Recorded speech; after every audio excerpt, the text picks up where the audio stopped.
Hello and welcome everyone. I'm Steve Hoseley and I'm the APM Thames Valley branch chair and excited for you all to join us today. And in the background we've got Jake who's running the slides and Mentimeter. So Jake, do you want to say hello? Hello. Okay, so really successful registration of this event. We've got just about 300 people that have registered. And today's event, so we're really excited to get your feedback, especially in the question and answer session, which will be at the end. Nearly 300 people, so no pressure storytellers that are sat in the background waiting. Quick intro into Mentimeter, so please go into menti.com or use the app and type in the code 910489. I can see that we've already got some proactive PMs that have already started this, turned up 5 minutes early and got ready, so that's excellent. Quick intro, I guess, to where we are whilst the more reactive PMs are still trying to find Mentimeter.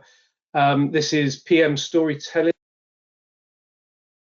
If any of you are here for a fitness class, you're in the wrong place, and please don't turn on your cameras. So objectives for today is for us to hopefully give you the benefits of using these techniques, to understand those benefits, and what you'll do is learn PechaKucha from our speakers. You'll see how storytelling can sell a message, and I hope encourage you to use the PechaKucha techniques personally going forwards. So last chance with the Mentimeter, code 91048996. I guess if there's probably just down to the few technically challenged people that are not there yet. So Jake, if you want to move on to the next slide.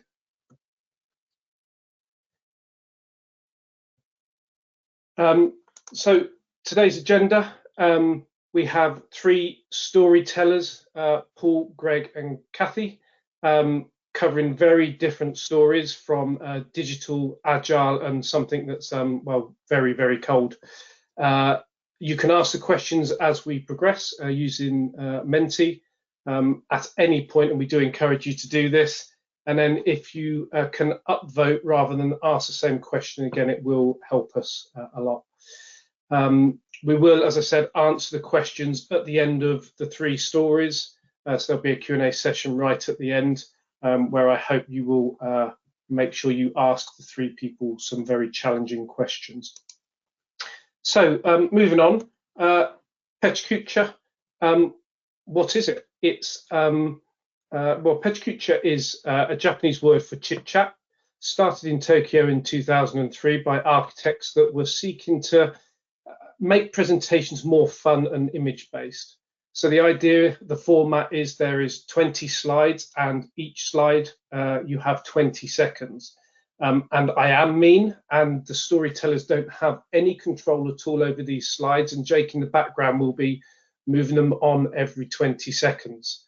And finally, PechaKucha makes use of images, tells stories and keeps people engaged whilst making it more memorable. So next slide, please. Again, why PechaKucha? So a lot of you will know the words fourscore.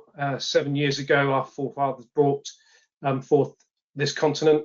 This is famous Gettysburg Address. A score, for those of you that are too young, is in other words of saying 20, apparently so. Anyway, Edward Everett spoke for 2 hours before Lincoln. Lincoln's speech, 290 words, less than 2 minutes. So which one do you think was more memorable? So I guess our lessons learned there is keep it short and simple. Why PechaKucha? So next slide, please, Jake. We have hit, we've all sat through bad presentations like this one.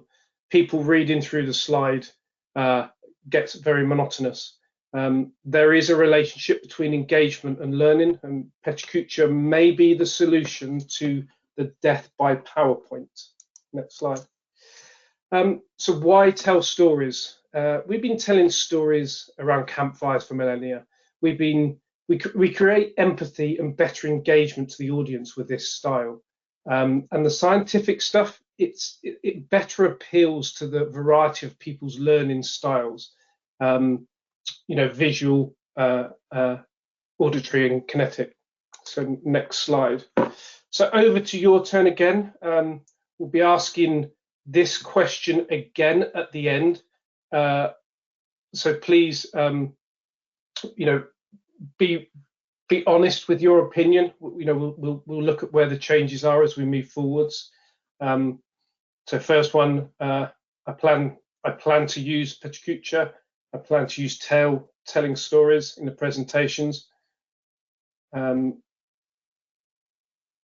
It's 2.9.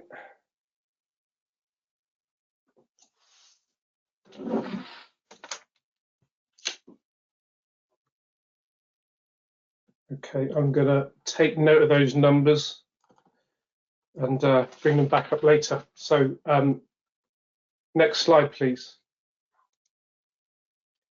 So I think we need to get onto the storytelling. So our first storyteller is Paul. Paul, would you like to join me on the screen, please?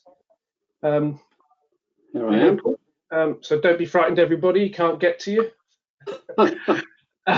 Paul's story is around digital transformation. Paul, are you ready? Yes, there's no pressure here at all. Okay. I'm looking at trying to look at 4 different screens at the same time, but so there we go. Yeah.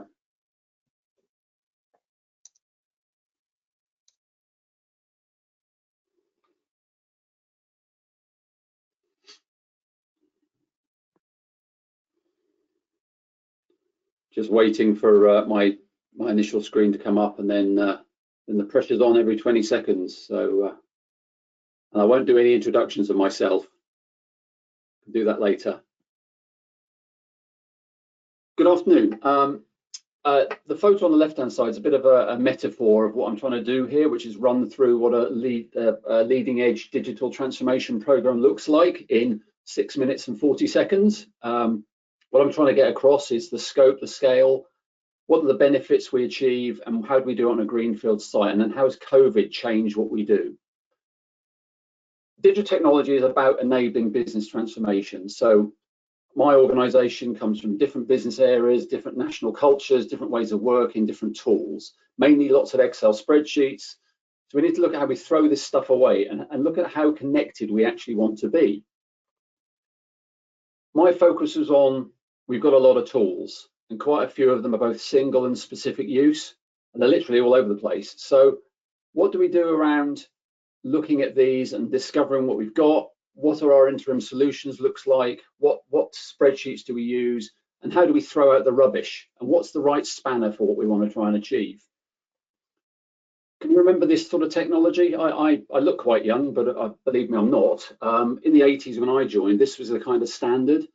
Things have changed quite a bit. All this is very single function, lots of infrastructure, and cloud was very much about the weather. However, now there's lots of multi-function, multi-capability tools that we can use that we're only just starting to explore. On my phone, I've got about 5 different ways of telling me that it's raining outside, for instance. And obsolescence is mind-blowing. And just look at our resilience and reliance on technology and the Wi-Fi. And it's about reflecting in our business, how we do things in the real world. So technology, we use to shop, to socialize, to learn, to complain, to cook, to heat, to power, to drive, etc. But what's appropriate for business, and how unstructured do we want to be, and how do we make it easier for our employees to work? So we created a program, 3 components. Externally on the left-hand side is about how do we work with our customers. Internally on the right-hand side is about how does the engine of the business actually work. And then you've got the glue that brings all that together, the technology of collaboration. So we built up a 5-year roadmap, and then COVID hit. So then it was all about how do we support the teams that we've got in working from home? How do they juggle work, life, family, health, schooling, exercise all together in this new working environment? Personally, I never really wanted to work from home. My wife wanted me to, but I think she's regretting it now. But it's that complexity of the program that we're trying to build. So thinking about complexity and change, look at this picture. It's perfectly normal that there's a bridge and a river. However, the bridge is not across the river, That's depicting change, rapid change overnight, and we need to be able to adapt to that and to be ready for those changes as a business. And it is, to quote a song, a long and winding road. The people element of this transformation is really, really key, and so we need to plan what we can do, but some of these turns can be unforeseen. And technology is great, but the practicalities of deployment can really get in the way, and also the practicalities of what our chief executive wants, for instance, can get in the way. We've got to take a holistic approach. Picking on a couple of things, data is really key to this. It becomes an asset rather than an artifact. How do we share it and make use of it and gain insight from it? Governance of how we deliver the program's key. And given that we're spending a considerable amount of the company's money, what outcomes do we want? And what sort of snapback do we want to resist? And then behaviors, changing the way we work, the way we interact with people. What does success look like for me, for my counterparts, my colleagues, different cultures? How do we get people enthused about how this technology insertion? And not to overpromise. As you'd expect, there's a great deal of risk to this. Connectivity comes with less resilience, with vulnerability. If one thing goes down, it all goes down. Over-reliance on technology can lead to skills fade and loss of understanding. And then the complexity of our infrastructure. It's really unknown sometimes as to what we've got out there. We're looking at introducing more automation in the way we do things to take people out of the loop and have a roadmap to an artificial intelligence kind of vision, to have data at our fingertips so that automation can help us in that process, so we can do what we do with the data become sort of biggish data in an internal sense. And it is complex. We've got to harness that power of the data. The data pools all over the place and in people's heads. The single sources of truth that we need to bring together. We need to collaborate internally and externally, and also look at the tangible financial benefits and the intangible ones, such as retention and employee engagement. And it is about thinking globally, acting locally, adopting, not adapting, taking good practice, having centrally led change but local buy-in. And the key principle has to be an 80-20 rule. What is good enough? And how do we future-proof against further acquisitions and mergers? Eventually, the vision is for a closely coupled mechanism where you put a small input in and get a large output. And it's about having a modern thinking, progressive organization that's going to attract good people and retain them. And hopefully retain people like me in the business. To avoid, what we need to do is avoid being somebody else, avoid being an Apple, but being the best version of ourselves. And it is a long road. Where we are today, we've got a 5-year roadmap, but it is generational transformation we're talking about here. We've already introduced some capabilities in proof of concepts and minimum viable products, but we've got lots more to do and lots of lessons we've learned, both good and bad, over the last few years. It's about connecting, and we've got connectivity in there, but it's still early days. Automation, again, as I've talked about earlier, is key. We're trying to remove the dull and repetitive tasks from people. And are robots going to take over? Well, no, probably not yet, but we're going to introduce more robotic process. And finally, this is about our own mini transformations. How do we cope with technology? You know, how did I cope in lockdown? Well, I ran a lot. I ran away from my laptop quite a bit, as my initial photograph showed, but I did other things, watercolors, played the guitar, tried to learn a language very badly. So that's me. Greg, Paul and Kathy, if you'd like to come back on the screen. Massive thank you to all three of you for stepping up and doing this for the first time. I hope you all did enjoy it in the end. I know a lot of work going on in the background. As it was over. So we're now open Q&A, and Greg, I'm going to leave this to you to sort of direct the questions as they come in, if that's okay, and I will leave you three on the screen. Well done. Thanks, Steve. Okay, so I've got my camera there and looking down here. So the first one, how can I get involved in speaking and giving a talk? I will pick up that one and say yes on behalf of all of us in the Thames Valley branch. Putting on events like these is the lifeblood of what we do. So probably filling out the survey form from Rob Allen, who you'll see sending that around after the event. That's the way to go. Or equally, if you can reach out to us on LinkedIn, feel free to do so. But yeah, we're always looking for more speakers. Thank you. Next, please, Jake.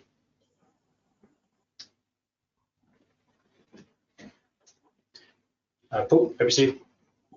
Okay, analytics. So probably a variety of things here, and I won't be too specific, but yeah, trying to looking at both the qualitative analytics and the quantitative aspects. And as I said, it's kind of early days at the moment, but using a lot of it will be based around the qualitative kind of user feedback aspects, and getting that on a regular basis, and aligning that with the kind of benefits piece that we put together and how we're going to achieve those benefits and outcomes. From a more quantitative perspective, there's factors around things like touch time, the ability to shorten process, the ability to make particular roles more effective and more efficient, and you can kind of quantify that as well.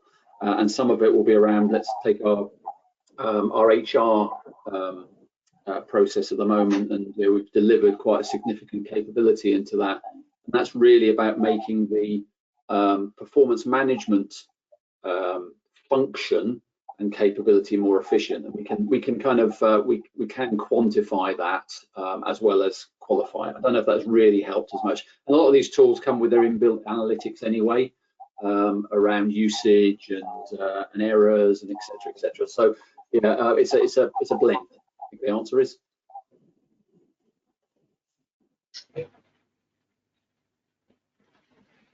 I think I'll take that one as it's about the practice framework. It's something I wish I had when I started in my career in project management. I think the APM are moving leaps and bounds towards providing better digital online resources, but practice is really leading the way as well. And probably the most value I took was just by, I think I LinkedIn messaged Adrian and we got talking, and took huge amounts of value from his insights, extremely experienced. But some of the other things I've taken good from, they've got a good online free maturity model that's quite fun to use if it's not on you, and they've got a sort of disc profiling tool which we've given to our junior consultants before to get them to profile each other, and that's caused a bit of a riot in the office in a positive way. But yeah, just a really good resource to dip into alongside the APM box. So if you haven't looked at the practice framework, once you get your head around it, there's a lot of really good stuff there. Thanks.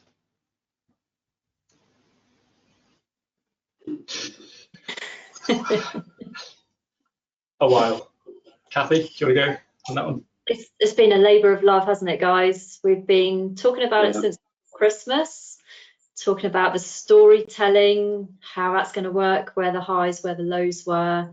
The other two, their slides were a lot more smarter than mine, so I had some last minute changes to make them a bit less noddy. But yeah, it did take a while to talk it through, but once you get your head around that it's a story and the messages have to be really succinct, then actually it was quite easy. But we really did have to practice it all, and most of us were just reading. Well, I was definitely reading my script. I think the others were too. Yeah, I kind of just reinforce that my natural style is to be quite verbose sometimes and to talk around the slides, and you don't have time to do that, and you've really got to be punchy. So hence, as I said beforehand, my setup here is I've got my laptop here where I can see the actual webinar, but I've got my presentation up there, and I've got a timer down here, and I've got a keyboard stepping, all those sort of things, trying to keep those in your mind whilst you've got the 20-second pressure counting down for you. And I must admit, I went through about 15 or 20 iterations before I landed on something that actually I felt it told the story. And for me, I started by finding there's a good website out there called PechaKucha.com or something, and watch some 6-minute slides on how to do PechaKucha helps. And I think it was a really good learning experience for me.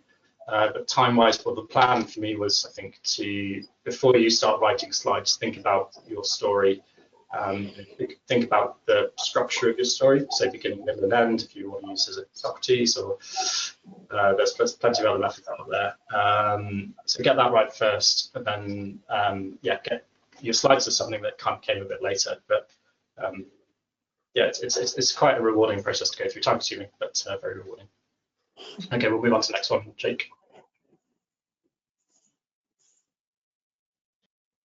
So I think Paul was actually the only person in the end, I may have forgotten to do it in the others, that added a note in his intro slide to say that all of the images we used were Creative Commons free.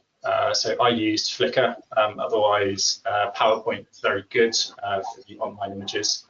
And I think Kathy and Paul did the same, unless there's anything you'd like to add. Yeah, stock images from PowerPoint, basically. Okay, next question.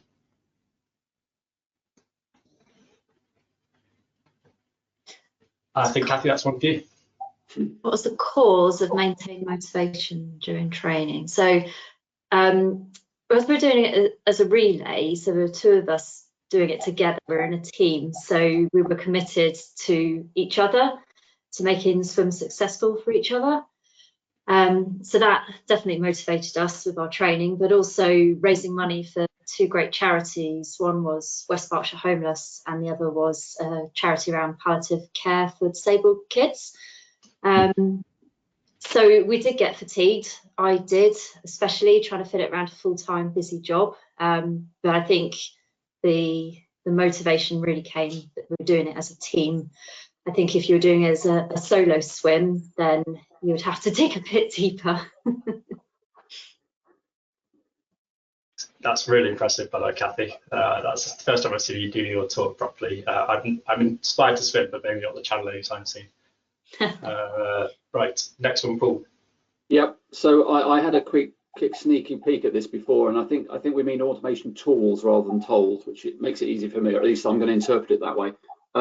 So again, some of the aspects around the applications and systems and technology that we are introducing comes with inbuilt automation because of the processes that we're using. You know, at the moment, some of them are very mandrolic, lots of people kind of sharing stuff around, you know, duplicating, and we can make those more efficient by, you know, seamless kind of process.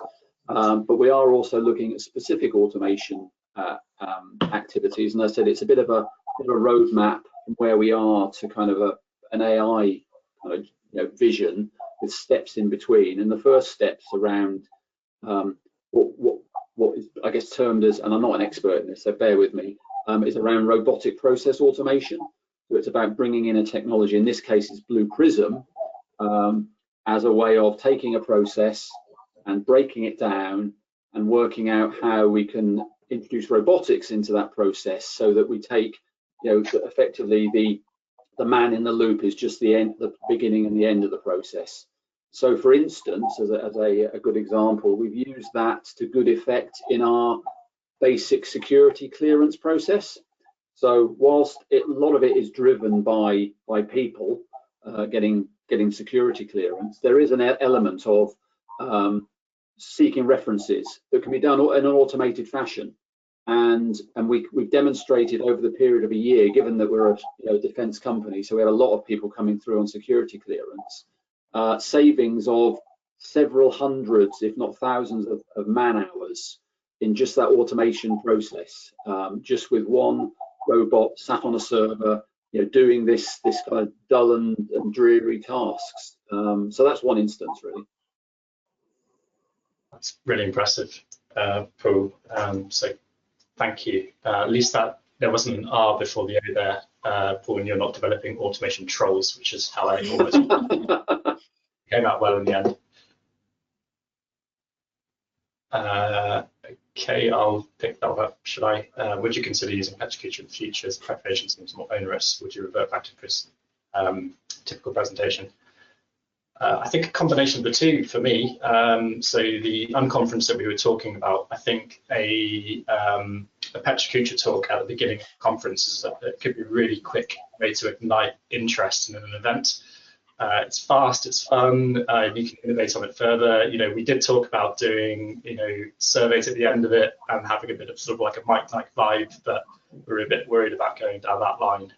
So I see it has a use, it's just choosing when to use it. So for introducing new ideas, it's fantastic, I think. And yeah, I think a hybrid, using more image-based responses in the future is certainly somewhere that, you know, I'm going to double down on. Kathy, Paul, anything you'd like to add on? Yeah, I agree. A hybrid approach for me. as I think we've already said, you know, that a lot of the time and effort was in creating the story. And I think once you get your head around, you know, the story piece, next time I do it, it's going to be a lot quicker, I think, personally. So that's that first learning curve to get there. And I think, you know, actually from now on, definitely. Yeah, I agree with you, Paul. It's just getting your head around how you set up the story and the slide. It's just a constant flow. You shouldn't use the slides to guide you. It's the story, and the slides are just in the backdrop. And I think, you know, from my point of view, you know, watching you through doing it over the last couple of weeks and stuff, I think, you know, the hybrid bit, which is obviously part of what the question was, I think is where most people will end up. It's around, you know, when you're doing your normal presentations and that, you know, try and make it more pictorial and talk around the subject and make it a bit more in a story. I think the 20 seconds, 20 slides has its place, and, you know, it's quite a fun thing. And if you've got events and stuff going on, I think it's good. But, you know, for me personally, the key learning is the imagery and the storytelling. Yep. So one thing I'd like to add to that is, if you aren't familiar with dramatic structure, Wikipedia dramatic structure, I learned a lot about it, actually. So beginning, middle, end, start at high, finish on low. So it's quite rewarding to do a PechaKucha because it forces you to think differently. Okay, Jake, next one.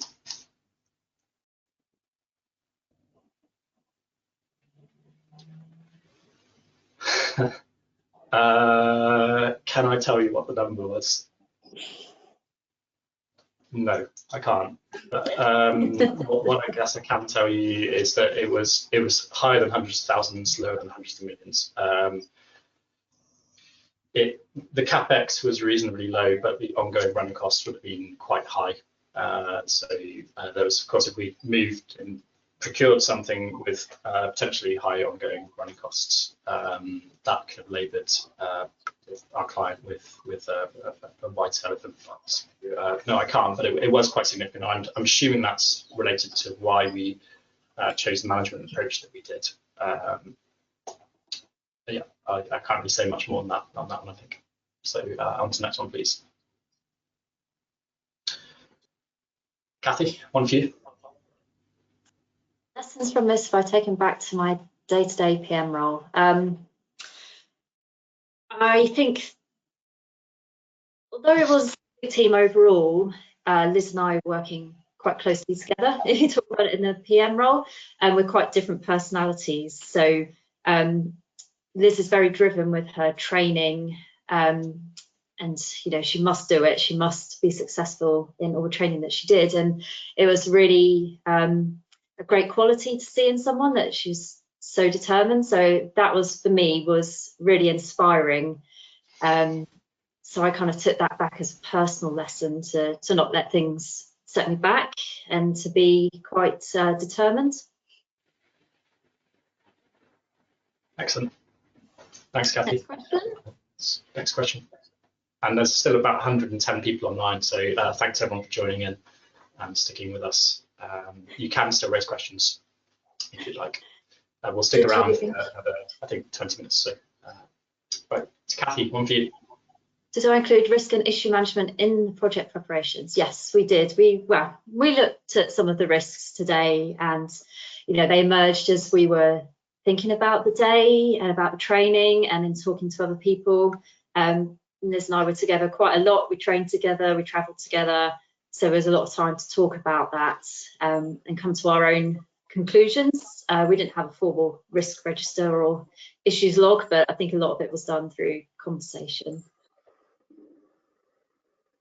Next question. Jellyfish piece and the fear of big fish in the water would be enough of me to put me off, I think, Kathy.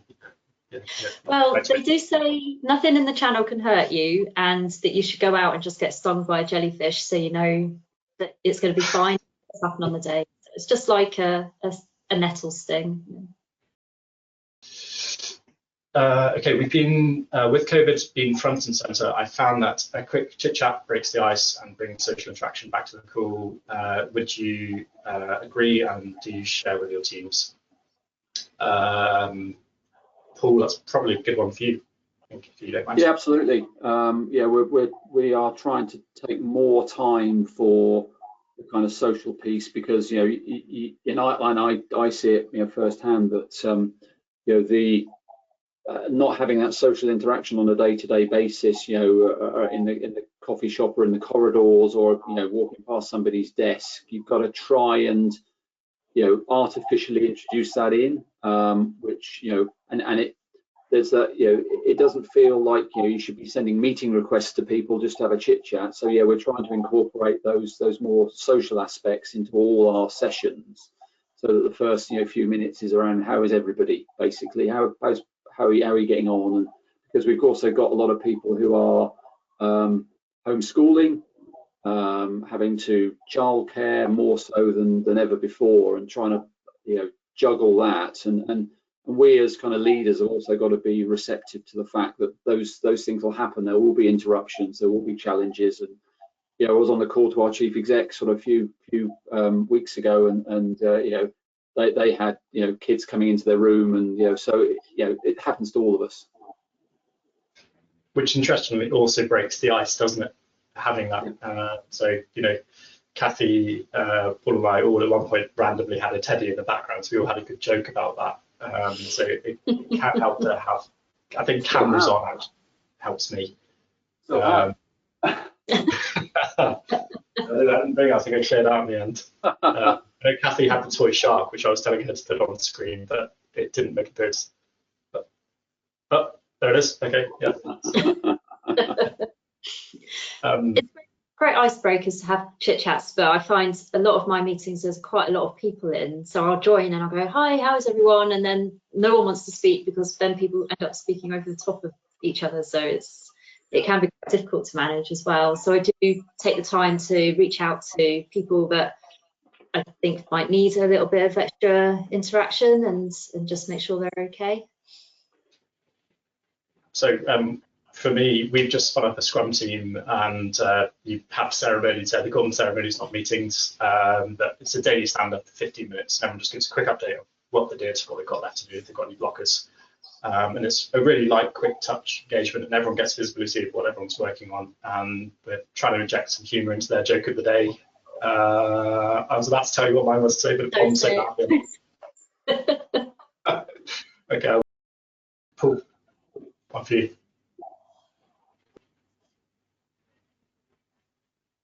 Talking around a few notes rather than the script seemed to give you a little bit.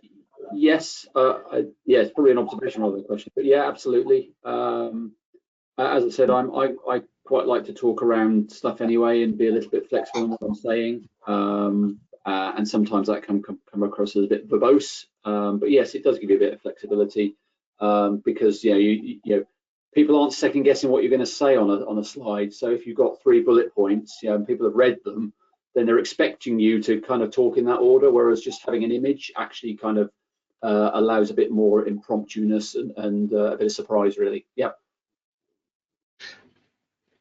Yeah, just add to that, if anyone wants a tip on a website to go and look at, or a TED Talk, there's one by a guy called JP Phillips, I think his name is. It's called Death by PowerPoint. Really worth watching. It tells you about how you can draw attention, and yeah, all of the things that Paul just touched on there.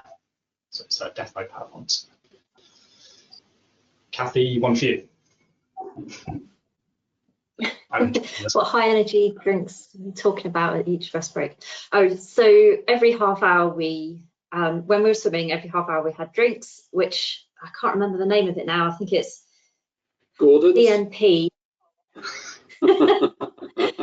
Gordon's CNP with a hint of vodka. No, it's carbohydrate drink, which we had mixed with squash and warm water, so actually kept up our energy whilst we were swimming, and it kept us warm. And then when we were having our breaks on the boat, we just ate what we kind of wanted to. So hula hoops for me were great for some reason. But again, it's different for everyone. Some people swim and don't eat or drink anything whilst they're swimming because they get seasick, or they literally can't do it. And it also takes quite a bit of time to drink whilst just swimming. So if you think you stop every half hour, 30 seconds, if you're doing a 12-hour swim, that can add up to, you know, another 6 to 10 minutes, which could mean that you miss the tide, which means then you're swimming for another 4 hours. That's more relevant on a solo swim, but you know, it's important to plan what you're going to eat and drink, but also how you're going to eat and drink. I think that's a repeat of the one earlier, so I'm going to mark that one's answered. Thanks again, everyone, for joining, and do keep an eye on the APA website for events. Come along to those that we talked about. Please fill in the Survey Monkey that comes around if you want to engage with us more. But I think we'll call it there, and thank you, everyone. Have a good day.